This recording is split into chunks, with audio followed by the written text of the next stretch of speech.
Hello, and welcome back to another episode of the Collective Clicks podcast. This is your host, Brandon Bateman, and today I'm joined by Garrett Cragen from my team once again. This is part 2 of our 3-part series. I don't even know, what are we calling this thing, Garrett? It's basically like the 3 most important things in PPC. Sure, yeah. Something like that. And it's all about conversion. So, Garrett, why is conversion important? Why is conversion important? Wow, it's a big question. I would say that it's the biggest lever you can pull in impacting your cost per lead and your cost per deal is how much those leads cost, because you've already paid for the click. So this is the place where you can, bring down those costs or really make them way too high. Yeah. And if you're listening to this and you're thinking, well, I don't care about conversion rate, I care about ROI. Let's explain why this matters. A lot of people, we measure PPC cost per lead pretty often. And some people based on that, and then based on thinking pay per leads may be a similar channel, start to think that they're paying for their leads in Google Ads, which actually, is it true? Yes, but it's true in the same way that on indirect mail, you might have a cost per lead, but you might have a certain cost to send a postcard. And just because you got one less lead doesn't mean it costs you less, right? So pay per click marketing is literally that. It's pay per click. So if a click is the item that we're selling, then everything that we're buying, then everything that happens after a click is really important for getting to our return on investment. And what a lot of people don't realize, Garrett, I know you've seen this, I know I've seen this, our clients will sometimes get upset around things like, I got this lead that was outside of my target locations or something, and I spent all this money for it and stuff. And every time I see that, I think, okay, that's a big problem. I also think, well, what about the 80% of our budget that's wasted on clicks that don't even convert, that you never get a lead to know that there was a problem? That's the much bigger problem we want to tackle here, right? Even more than low quality leads sometimes. So we brainstormed together and we got 7 things together that impact conversion rate that are pretty important. If you haven't heard any of our content before, I can almost guarantee you most of these are things you haven't heard before, because I'm sick of hearing when people talk about conversion optimization, the same 2 things that you hear about over and over and over again, and all the other things that we find make a big difference that we just don't hear about. So some of those common things are going to be on this list, but we'll also talk about some stuff that we found that is a little bit less known. So let's get into it. The first thing is yours, Garrett. It's Hick's Law. What is Hick's Law? So Hick's Law it's the principle where the more choices that a person has, or the more options that a person has, the longer it's going to take them to come to a choice. So in practice, it's the idea of, if you want a person to make a choice quickly, give them one option. And so in a page, for instance, or a website, it's the idea of give them a button that says, get a cash offer, not 4 different options to view offers or watch testimonials or join our newsletter or watch this video. It's just, here's the button, do this, and make that as simple and clear as possible. Yep. Totally agree. And I think it's so easy to forget this, because when you're building a landing page, sometimes you're thinking, if someone's in this circumstance, I want it to apply to them too. Someone in that circumstance, I want it to apply to them too. And you start adding in all this stuff that without that stuff, you actually get better off, because you're trying to speak to too many people, you end up speaking to nobody. I think, who is it that gives that analogy where it's basically let's just say I hand you a bowling ball, can you hold it? Yes. Let's just say I hand you another bowling ball, can you hold it? Yes. Let's just say I give you a third bowling ball, can you hold it? Probably not, and you probably dropped all 3 of them. It's a similar circumstance with the messaging on the landing pages, which is useful to know. And that actually leads super well into the next thing. The next point here is that not everybody needs the same landing page. And that's something that we have to recognize. So if you're thinking, I'm trying to speak to all these different people, all these different situations, and I can't fit it all on my landing page. So let me give a couple of examples of when you might need different pages for different purposes. One prime example is a website and a landing page are 2 very different things that have different purposes. So a lot of people would actually end up using their website as their landing page when they shouldn't. For example, a website, let's think of some characteristics that a website usually has. It usually has lots of words on it. Why do you put lots of words on your website? Well, it's because for SEO, that's essential. If you had really thin content on a web page, you're going to have a hard time making a search engine versus if you have tons of copy on it, you're going to have an easier time. So what's that going to do? It's going to make it easier to rank in a search engine. And it's also simultaneously going to make it probably lower converting. So that's good for SEO, but not good for PPC. Also, you might have links to all the other pages on the website. Why? Because we need an internal linking structure for SEO. But do you need that for PPC? You probably don't, right? So that's where like one of the most clear divisions here is you need a separate landing page for PPC than you do for your main website traffic. And that's a really important piece to getting this to work really well.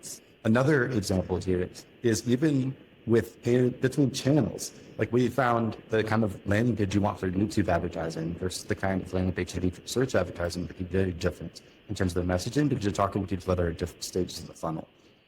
And then lastly, and this is where people very rarely get this quite right, is for just even within a certain channel, people just assume like I'm going to have a PPC landing page when the reality is there's going to be some people that are searching for certain things and other people who are searching for other things. And I can tell you what the average person does here is they're just going to like put on their landing page stuff that applies to everybody. And what that does is it makes it so your conversion rates lower when you'd be better off if you get different landing pages for each of these subsets of what people could be searching. It's kind of like when you're doing mailers, it doesn't make sense to send the same postcard to somebody facing pre-foreclosure as you would send to somebody in probate.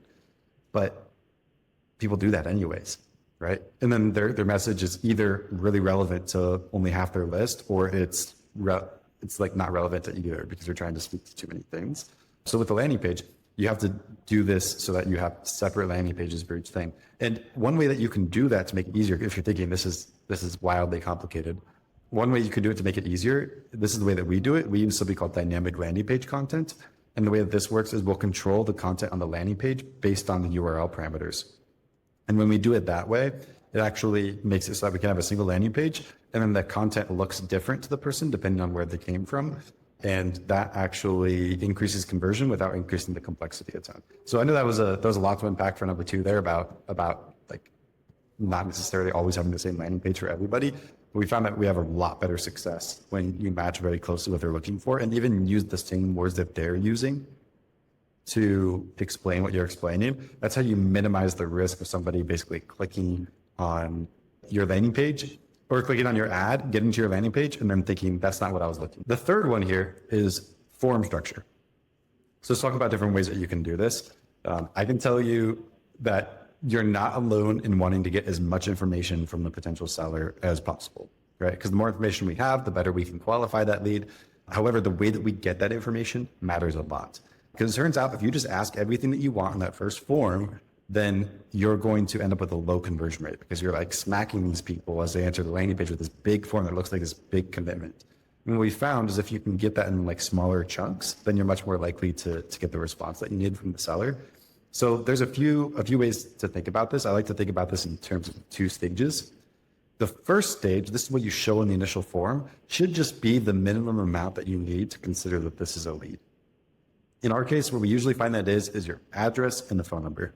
Now, some people say address only, and we've tested it. And the thing is, the address only leads aren't that useful because you have to skip trace them anyways, and then you might as well be going to a colder list. And they actually convert to contact information at a lower rate than when we do address and phone number in the first step. We have the best success when we just look for the minimum that we can ask for at the very beginning. That tends to be the address and the phone number, and then we ask for the rest, right? So that's where you'll usually see this 2-step structure, and that tends to work really well, and you still get the contact information from the beginning. Now, believe it or not, the leads that only fill out the beginning of the contact information, we tested it. Everybody assumes that they're worse leads, and they are, but they're only marginally worse, like very, very, very little. We're talking like within 5% of the leads that fill everything out.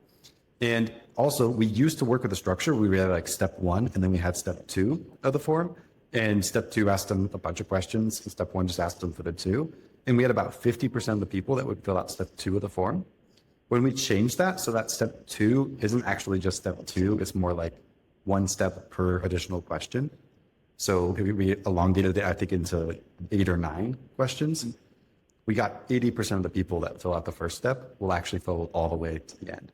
So the moral of the story here is the better you can do at asking for everything you need at the beginning, but making that as little as possible, and then giving small incremental steps all along the way, generally you get a better conversion rate doing that, and you get a higher rate, which you get everybody.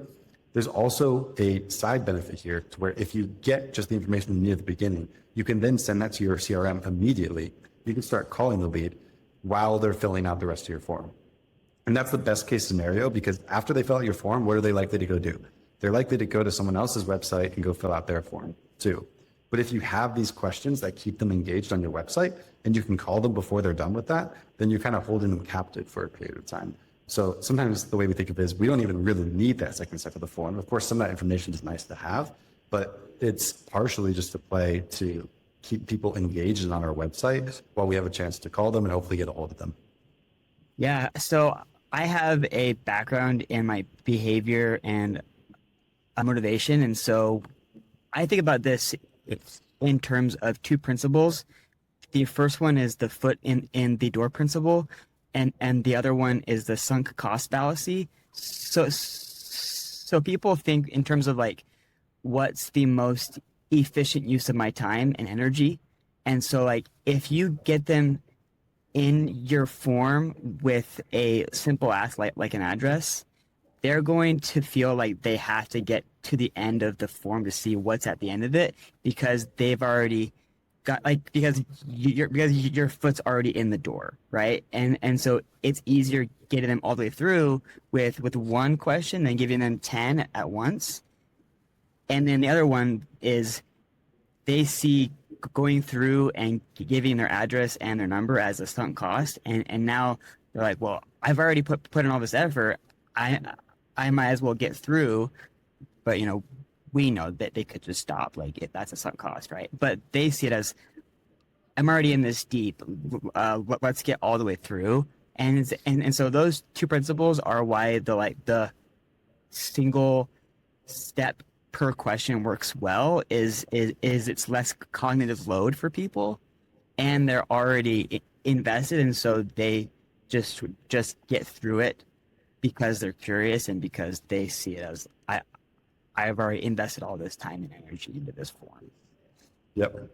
Totally agree. Yeah, that's a better way to explain. Science. Yes.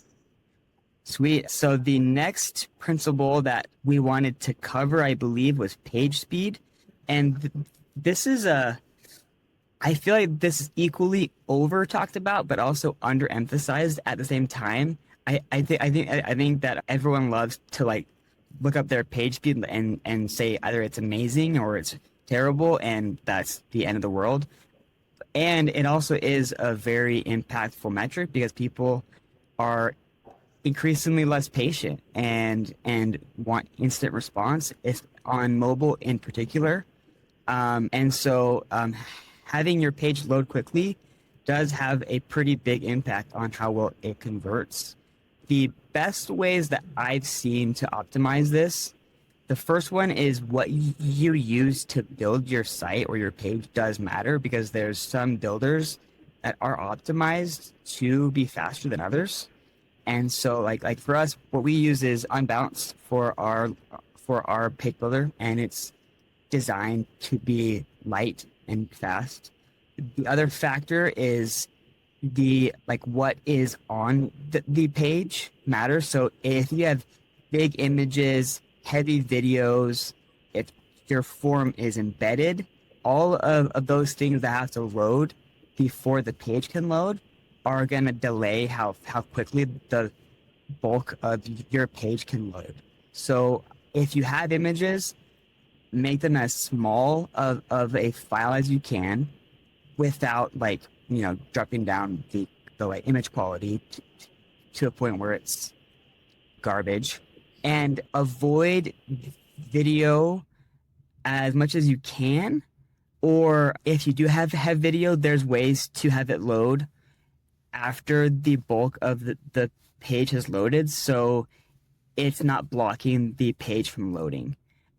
And that ties into the next one, the next piece, and that's to order your scripts on your page. And this is a little bit technical, but there's ways to only fire before the page loads your most important scripts and delay other scripts that are nice to have, but you don't have to have in there immediately for the page to load. We can do probably an entire episode on that concept, but the basic like piece of it is like what is like in forms, only fire up front what has to be fired up front, only embed what has to be embedded, and only have as large of an image as you have to have. And that's going to help your page load as quickly as possible. The other piece is people love using the Google Page Speed Insights like checker for page speed, but I've found that actually the best site to use to check your page speed is the GT metrics page. It takes in more data points and gives you a better output of what to change than the Google page speed page. So just a plug for using a better page speed tool than the Google one, because it does miss a lot of points and it tends to overinflate the impact of certain metrics.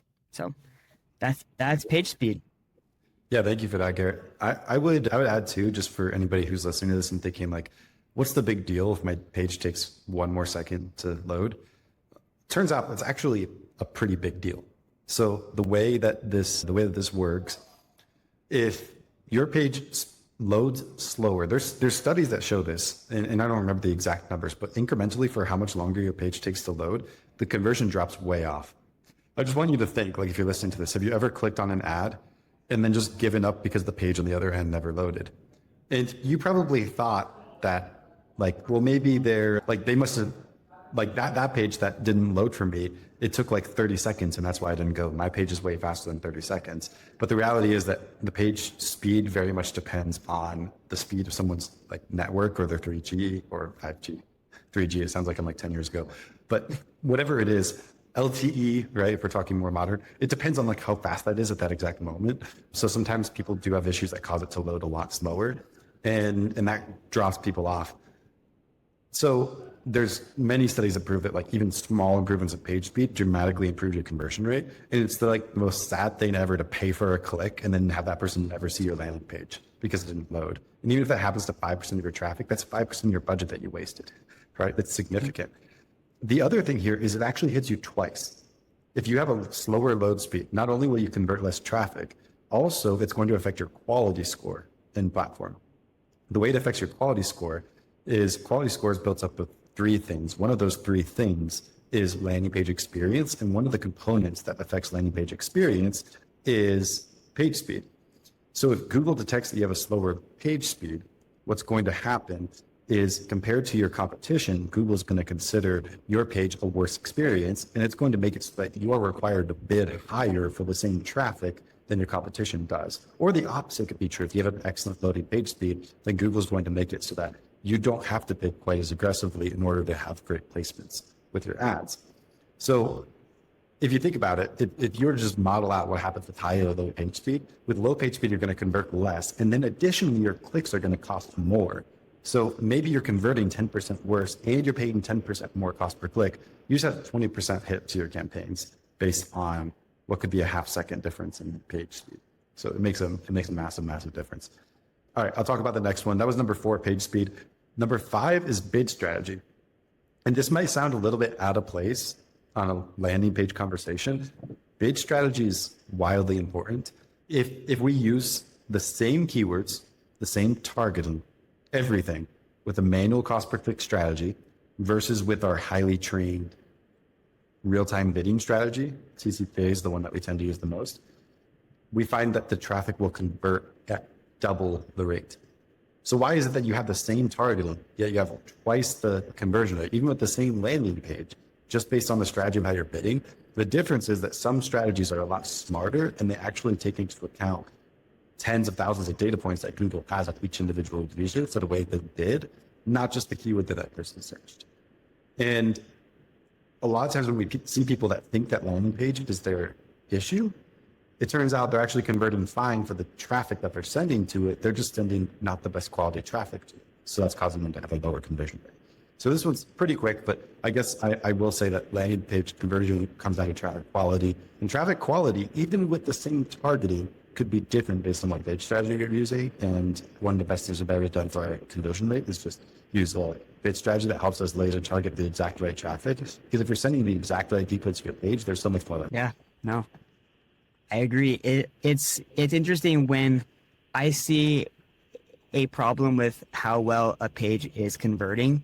Before I look at like, do I change the button or the form or the order of the things? I look at did anything change in the traffic mix that was going to this page? Because that does have a pretty hefty impact on how well it converts. Because you can have a perfect page, but send a bunch of garbage like spam traffic, and it won't convert. Like I don't care how great the form is or your video that goes through your whole like process. It's not going to convert. So that's a missed key for sure. Cool. The next piece to go over is A/B testing. This is so important for being able to know definitively if what you are changing on your page actually is impacting performance, or if it is just random outputs of leads or bad conversion. And what we mean when we say A/B testing is you make a duplicate of your page, make one change in the new version, and send half of your traffic to one and half to the other. It doesn't mean let's have our page, let's change one thing and see the before and after, because you're working with two different audiences at two different times, and other things that have probably changed in the world, in your market, in your other campaigns that could be impacting how the before and after is performing. And so that's why it's crucial to have those tests run at the same time to be able to definitively know which, if that change did or did not impact performance, because you take out time as a variable from that comparison. Yeah, an experienced marketer will say that very often your conversion rate goes way up or way down, even if you change nothing. So the fact that you're looking before or after you change something is kind of useless. You never actually know what made the difference. A/B testing, I think, is way underdone in this industry. And part of the reason it's really tough in this industry is because we just naturally have a sparsity of data. The leads are really expensive and our budgets aren't massive. So for the average company, I once calculated it, if they want to do a proper A/B test on their landing page, it usually takes about 9 months to gather enough data to know that variant A works better than variant B. And most people just don't have the patience to wait 9 months. They forgot they even started the test 9 months later, and they probably end up wanting to test something else partway through that 9 months, right? One of the things that we do that I appreciate is we use software to basically aggregate the data across all our landing pages, and we can make it so that we can change one thing across all those landing pages and measure how that affects performance. And what that does, where we're working with over 200 clients, is that over 200x's the amount of data that we're getting on that landing page test. And what that does, it basically cuts in 200 the amount of time it takes. So we're talking going from 200 days to do a split test to probably about 1 day to pull off that split test. And that is a massive advantage, because by the time you finish your one split test, we already did like 100. Now, we probably wouldn't do quite that many, because now getting data is almost our easiest part, but like figuring out what to test and executing that takes a little bit longer. But the point is, it's a massive advantage to get way better data. And that leads me to my very last point here, which is in the process of optimizing for conversion rate. One thing that we have to be very aware of is that we want to optimize for quality of leads, not necessarily volume of leads. And this is one of the biggest mistakes that I see people making in this industry. It turns out making a pretty high converting landing page is not that hard if you're willing to just say anything that it takes to say to get the lead, whether that brings up the right kind of person or not. But if you ask the right things, you can create a situation where you're generating the highest quality possible lead. Like I'll give you an example. There's some landing pages out there that ask basically they basically make it sound like they're CarMax. And when you get to this landing page, a cash offer is going to pop up at the end. right? If you do that, like if you tell somebody you're going to get this instant cash offer with the click of a button, for example, if that wording sounds familiar, you might know where that's from. Then what do you think is going to happen to the quality of those? They're probably going to be people that you call and they weren't expecting your call, versus if somebody fills out the form and they're very much expecting to get called by an acquisitions rep, then it's going to be a different kind of lead. So I guess what I'm saying is, and this is true with anything that you test, you have to be cognizant of how does it affect things down funnel from it. It's just like when you're testing ads and you get the ad that everybody wants to click, but then it doesn't, that landing page traffic doesn't convert. Or when you have the landing page that produces tons of leads, but the leads don't convert down funnel. Or you have the appointment setting process that sets tons of appointments, but then the appointments don't convert down funnel, right? You have to think about all those individual things. And it's really common to split test landing pages. And for the thing that you're split testing based on to only be how many leads are coming out of this. And if you do that, what you're naturally going to gravitate towards is whatever landing page generates the most leads, regardless of quality. And what you need to do is you need to split test which landing page per unit of traffic that comes to it produces the highest number of qualified leads. That's how we like to do our landing page split testing. And now you understand why I say it takes probably 9 months to get that data, because if you're moving one step further down the funnel, it always takes more time to get that data. But we find that there's a lot of different changes you can make to your landing page that appear to be good and actually hurt you. So you're going to be doing tests and you're going to be saying our marketing is awesome because this is working better and that's working better, and you keep on optimizing and doubling down on those things. And then your ROI is going down and down and down, and you don't understand why. It's often because you're sacrificing performance down funnel, so performance up funnel. And it's so common on landing pages. Yeah, I agree. It's easy to say, look at all these leads. Like, we have a great cost per lead. We're killing it.